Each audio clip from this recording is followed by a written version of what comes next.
So today we're in the rollback. We're going to buy a truck that we sold probably 6 or 7 years ago. It's an F250 2011 short bed extended cab. 6.2 gas, full drive. Yeah, 6.2 gas.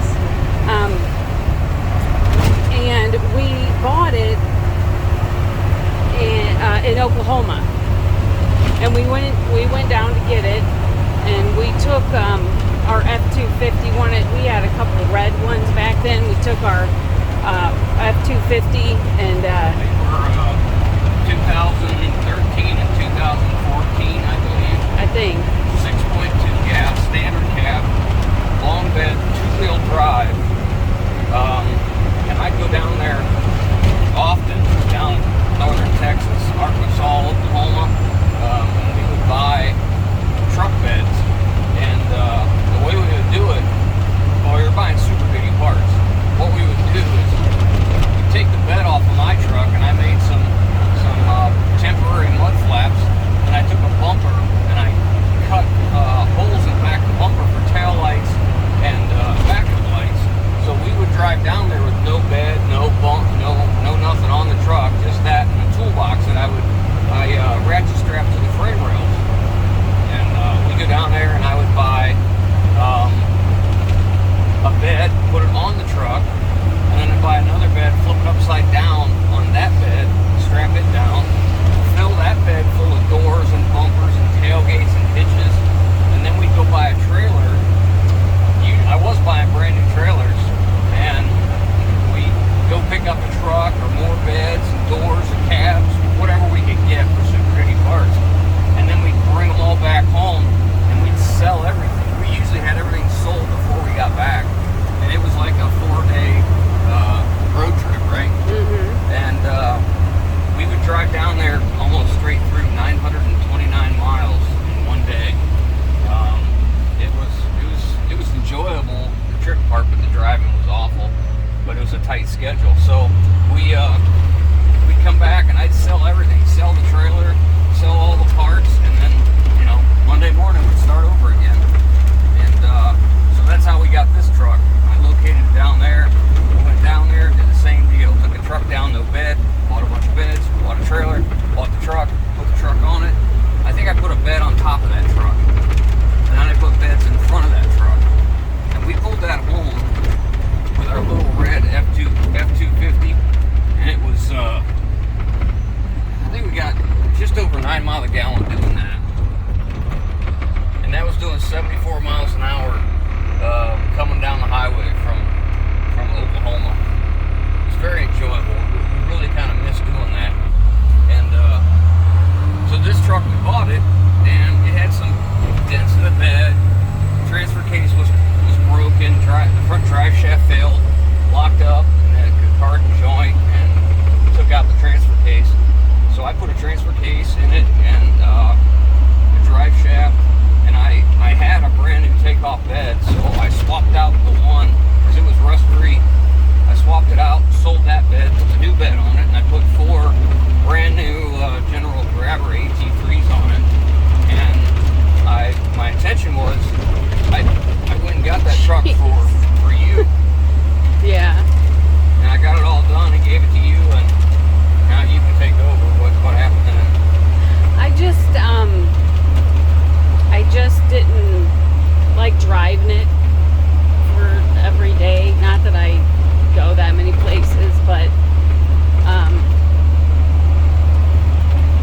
I don't know. I mean, but I wouldn't mind having a truck again because, going to West Virginia and all that, like, it would be more practical than, taking a van all the time and stuff. You didn't want it.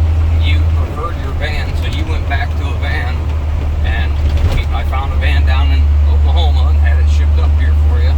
And you went back to a van, and I sold that truck to my brother. And my brother has had that truck since. And it didn't have a whole lot of miles on when we got it. I don't know what it's got now, but it's been sitting now. My brother bought a new F250 probably 2 or 3 years ago, and that truck's been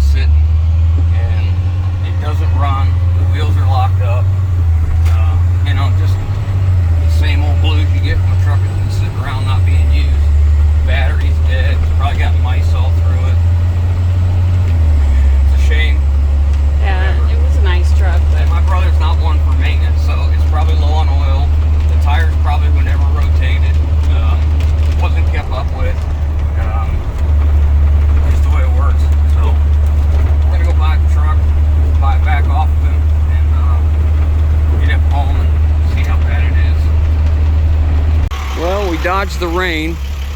We got it loaded. All the wheels rolled except for this one. The battery's completely dead. It locked up and slid all the way up the bed until we got up to here, and I went to go back it off a little bit and it popped loose. You can see how rusty the rotors are. It'll take a full going over. Battery's dead. It's got no fuel in it. It's been sitting, it's been off the road since 2017 or early 18, right in there, so at least 5 years. When I sold it to him, it had right at 120,000 miles, and currently it's got right around 130, 32, something like that. My brother put the cap on it. We didn't have the cap, but it's okay. It's gonna need some work. I put these tires on, and it looks like they're still in good shape. They're not dry rotted. My brother's not one for rotating tires, so they're cupped up, and yeah, they make lots of racket, as you can see. But you know, no mud flaps. Grabs rocks and throws them, so the bottom of the truck will have to be taken care of, but it's not rotted. It's got some bubbling starting right here we'll have to tend to if we keep it. These step bars are always a problem.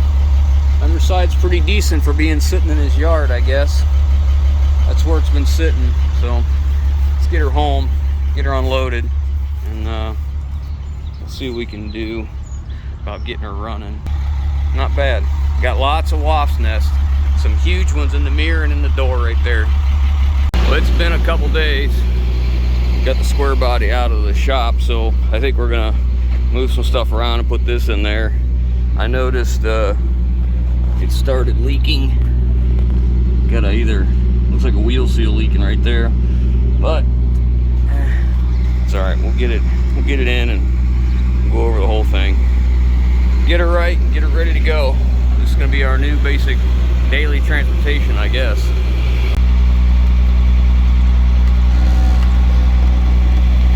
Well, this wheel was locked up, but I don't know if I said that already, but it decided to come loose right about the time we finished winching it on. I backed it off just a little bit and she popped loose, so that's good. Looking at the underneath of this thing, I'm not real happy about what I see on the frame.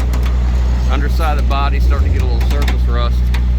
I don't know if this is gonna end up being take the cab and the bed off and undercoat the bottom and sandblast and repaint the frame or not. You know, I don't want this to be a major project, but at the same time I don't want it to rust away because this thing's only got 100 and something odd miles. I don't recall. I'll have her look here in a minute, but we'll get it off. We're gonna get it pressure washed, get all the mud dauber's nests and wasp nests out of it, and all that kind of crap.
Look how good she's doing.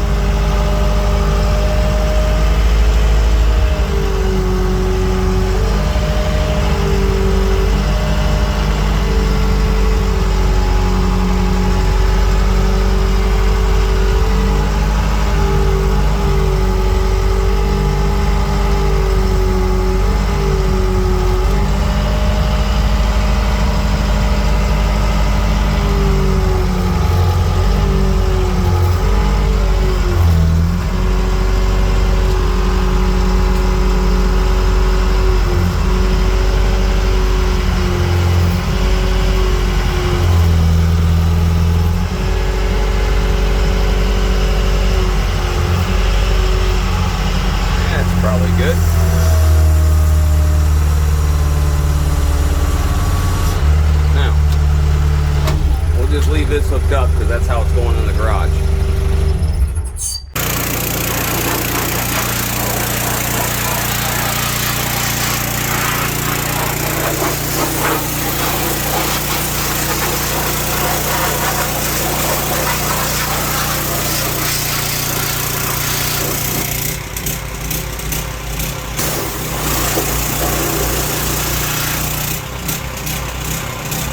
I think my kit's coming apart.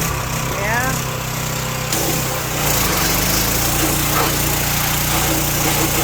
Grab me a different kit.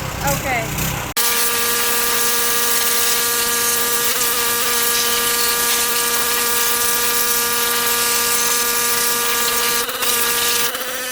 They're having a fit right now because I'm pressure washing under the hood, but look, it's got electrical problems as it is.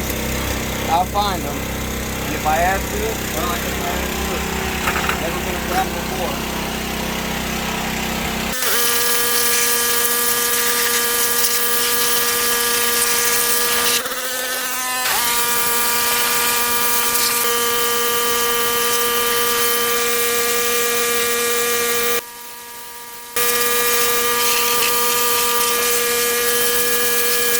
What a difference just a wash job does. I see it's been door dinged here pretty hard.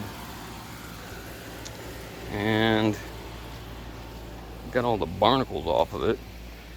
At least nothing else. It'll be much cleaner to work on now. Couldn't believe how filthy it was on this side. And in here it was just completely black. And all the crud coming down. Yeah, alright, so the battery in this thing is from 2015 or 16 when I put it in. And it was completely dead and has been for probably a couple years. It hasn't been charged. So I put the charger on it, not because I think it's going to be okay. We'll probably still have to replace it, but I want to see what's going on. So the story with this truck was, my brother bought it from me, and he would use it occasionally. And he would use it to go to some shows around the like 3-4 state area, and he carried some stuff that couldn't get wet, so he had to have the cap to keep the stuff dry, of course. But he went out to go get in the truck one day and it wouldn't start, and he didn't have time to fool with it, so he just let it go. And then, you know, out of sight, out of mind, and here we are a few years later, and keys in it, and you know, we don't know why it won't start. I was gonna look at it for him, and you know, life just gets in the way. So we're just gonna put the, what's this? We're gonna put the scanner on it and see what we get here.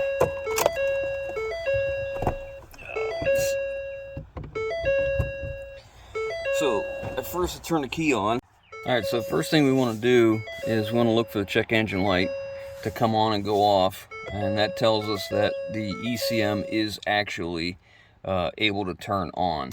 So I got the key turned on, I've got the scanner hooked up. We're going to scan for codes and see what we got. I turned the scanner on as I was walking up. Let's see what we got here, how long this takes. Shouldn't take too long, but anyways, it will crank. It just doesn't start. So normally old school type deal, the next thing I'd do is get a spark plug tester and a Noid light and fuel pressure gauge and look and see if we have fuel and spark and fuel pressure. But to save a little time here, because I just want to real quick like go through the steps. So I'm clearing all the codes that we had, and we're going to see what resets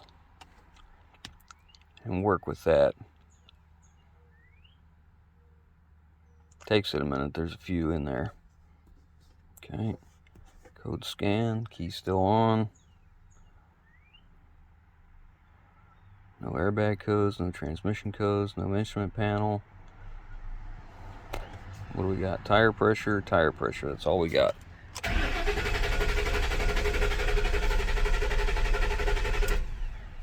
And we still have no start. I'm running these again as I turned the key off and turned it back on since I cleared the codes. Okay, just a tire pressure sensor. Okay, it's not trying like it's trying to start. The only thing that came back was a tire pressure sensor, and I even put the door key in this just to see if that would set the code and try and crank it. It won't crank. It won't crank, so that tells me that the transponder in this is working because it allows it to crank.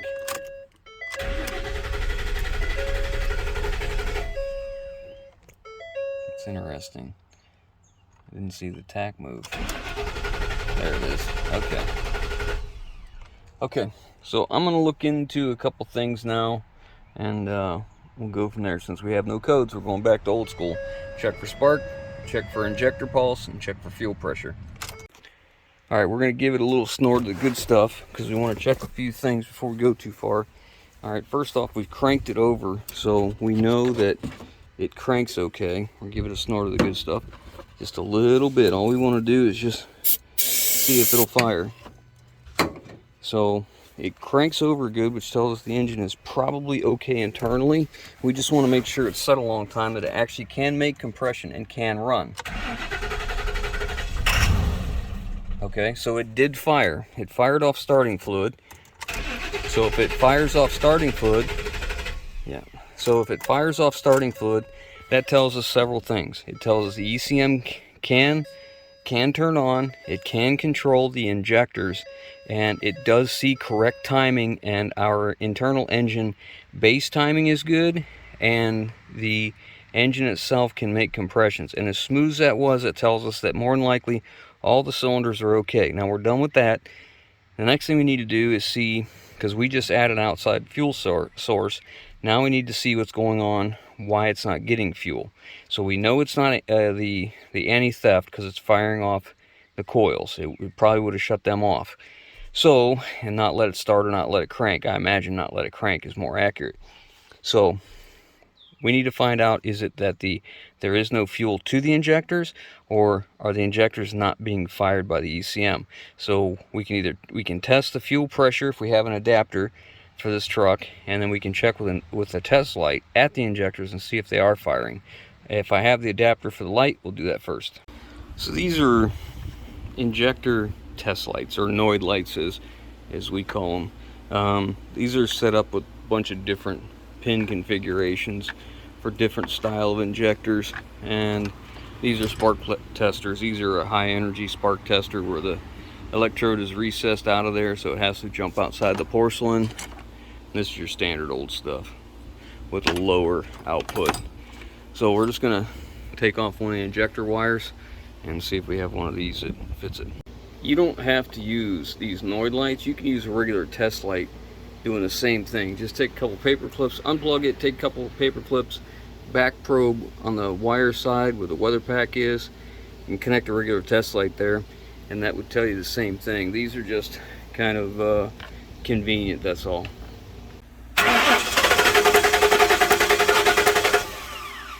Okay, so we know we have injector pulse, we know we have compression, we know we have spark. What we think we're missing is fuel. So now I need to look for a way to tap into this fuel system. I don't see anything because this is a returnless system. There's no actual return on it. I have to find where I can tap in for a pressure and tee into it with a pressure gauge and see. It was worth mentioning that when I opened this up, there was no fuel whatsoever. I guess I could disable the ignition. It's probably not the safest thing to do, but I could disable. I took that off to get to the access to here, but I could disable this and see if we got anything squirting out of there just with the key on. And that fuel smells so bad that what little bit is there is like varnish, so it probably wouldn't fire anyways. But anyways, see if I can set the camera up, we can watch. Let's see if we get any spray out of there.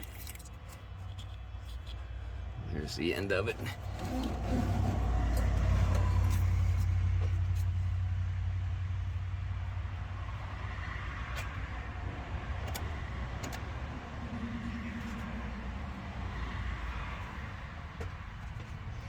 Nothing so far.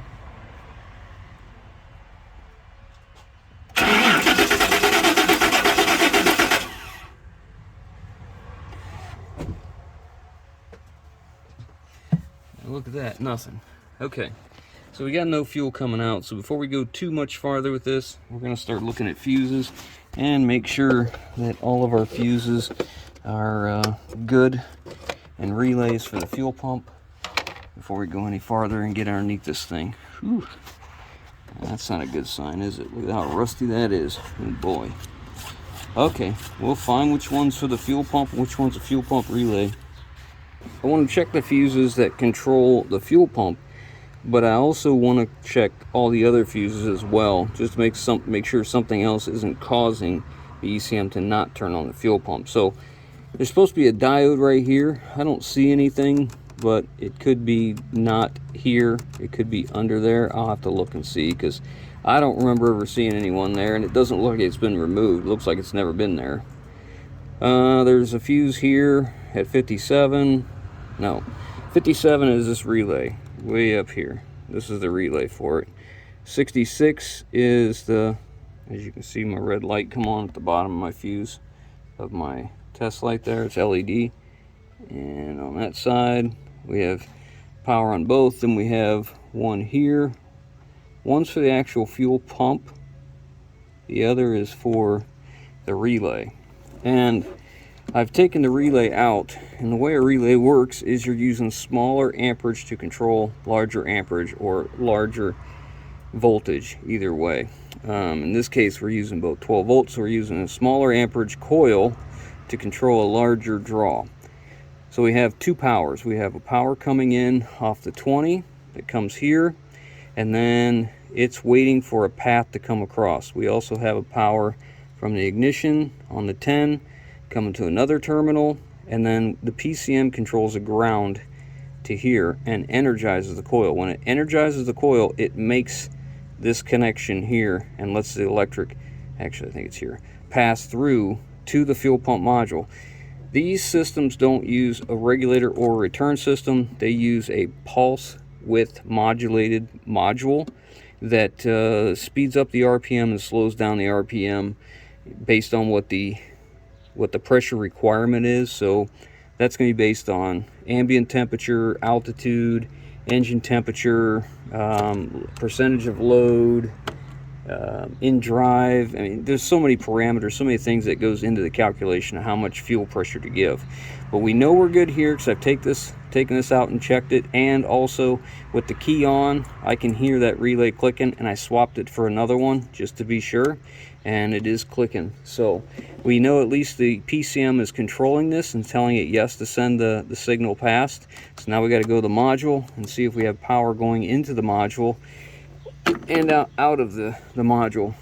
So I've got the fuel pump driver module down, and the two heavy wires are what are the positives for the fuel pump. So the heavy purple with green is the power coming from the fuse box, and then I don't know what color that is, white and yellow or something like that, the one I have back probe. That is what the ECM is modulating through this module to send out to the pump. So at first we should have nothing but maybe a ground or nothing at all. Go ahead and turn the key off and on. It should cycle for a few seconds off, now back on. Now we have power just for a few seconds, and that's what we should have. And since I didn't have power there, I went ahead and dropped the tank because the fuel in this tank is awful. And now take this connector here, you can see this, I don't even know what color that is, yellow with a tan stripe maybe, is that what that is? The white's the ground. So what we want to know is if we have power on the one on the end. Go ahead and turn the key off and back on. There you go. Do it again. Do it again. There you go. We see we have power. So we have power. All we have to do now is just check the ground on this with a test both of these with a light, to make sure it has the ability to carry a load. If it does, then we're going to go ahead and replace, take the fuel pump out, clean the tank out, put in fresh fuel, and put a pump in it. So I've got this jumpered into that pigtail, and I'm using this light because this light has a marker and a stop light. So you have two elements. One element draws more amperage than the other, and I've got both of them hooked up, so I'm running two. So I'm increasing the amperage of the draw to probably 5 amps, something like that, to get as most load on this circuit as we can to make sure it works. So this should come on just for a second during testing, like that, and it should stay on when we crank.